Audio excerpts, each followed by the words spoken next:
రాష్ట్రంలో ఆరోగ్యశ్రీ పథకాన్ని నిర్వీర్యం చేసేందుకు కూటమి ప్రభుత్వం భారీ కుట్రకు పాల్పడుతుందని ఏపీ కాంగ్రెస్ అధ్యక్షురాలు వైఎస్ షర్మిల తీవ్రస్థాయిలో ధ్వజమెత్తారు.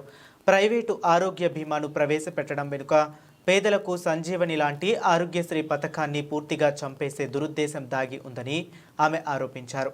ఈ మేరకు సోషల్ మీడియాలో ప్రభుత్వ తీరుపై తీవ్ర విమర్శలు గుప్పించారు. దివంగత నేత వైఎస్ రాజశేఖర రెడ్డి పేదల కోసం ఆరోగ్యశ్రీని ఒక దైవ వరంగా తీసుకువస్తే ప్రస్తుత ముఖ్యమంత్రి చంద్రబాబు దానిని నిర్వీర్యం చేస్తూ రాక్షసుడిలా వ్యవహరిస్తున్నారని షర్మిల విమర్శించారు.